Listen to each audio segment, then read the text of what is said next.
Pare, ano ba tayo, ha? Pare, ano to, ha? Libre lang ng kumpare ko to. Yung kumpare ko na taga BGC. Pare, daming pera nun. Ganda ng trabaho nun ngayon. Kaya talaga nayaman. Oo. Galing naman ng kumpare mo. Magaling yun, oo. Pare, kamusta na nga pala yung nabili mong lupa? Yung lupa, hindi ko nga alam. Sa totoo lang, hindi ko alam ang gagawin ko doon kung apartment ba o maliit na bahay ang ipapatayo. May lupa ka? Oo. Ano, maliit lang yung lupa mo? Maliit lang, Kaya maliit di mo- lang. Talaga? Pare, yung uncle ko, bumili ng lupa, sobrang laki. Sobrang laki. Pinoproblema niya ngayon. Alam mo kung anong iniisip niya? Hindi niya alam, patatayuan niya ng mall o kaya resort.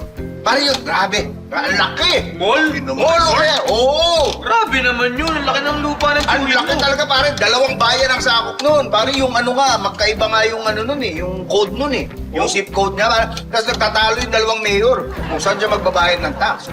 Eh, dito kasi ano. Eh, pare, bilib ako sa uncle ko. Ang galing nun. Ang galing, yaman. Yaman yung pala ng tsuhin mo. Yaman talaga yun. Oo. Hindi, pre ako Yung sa'yo, tingin ko maganda doon. Apartment, pare. Actually, tama ka. Sabi nga nung miss ko kahit maliit lang na ano mo yun, apartment. Maliit! Ba't maliit? Maliit na apartment? Oo. Pare. Hindi mo kaya yung kaklase ko.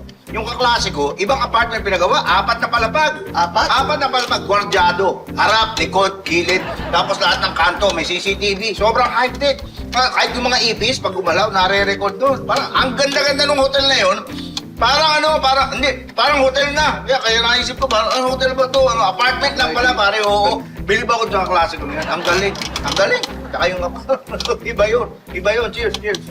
Medyo hindi ko alam, hindi ko kaya. Pinag-iisipan ko lang naman yun kasi yung kotse ko nga, binabayaran ko pa eh. So, hindi ako sigurado kung gagawa ko rin yung apartment. Siyempre, tapusin ko muna yung kotse. Yung kotse, installment, Oo. kotse mo, Oo. pare. Yung kapitbahay namin. Doon sa may Quezon, pare, bumili na sasakyan. Full electric. Top of the line. Cash.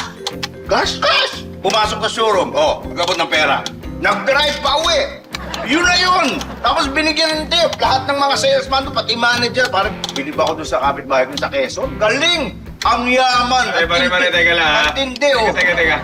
Alam mo, napansin ko sa'yo Kanina ka pa nagyayabang ng pagmamayari ng ibang tao eh. Oo. Ha? Oo nga, napansin ko rin yun. Wala ka bang ipagmamayabang na iyo talaga? Uy, pasensya na kayo. Ganun pala ako talaga. Kasi napansin din niya ng asawa ko eh, misis ko. Lagi na ako sinasabihan. Napansin ko na mamalayan. Ganun pala. Ay, na! O bakit? Ano na daw po kayo ni nanay? Talaga ako sunod na. Anak ko.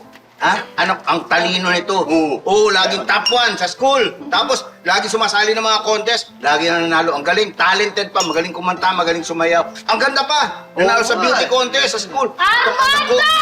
Ay! Tagal mo! Kanina pa kita hinihintay, sinundan kita dito! Sweetheart, sorry. Diyan ka na pala. Hindi, binibida ko lang tong anak ko sa mga pare ko. Ayan ka, diyan ka magaling! Lagyan!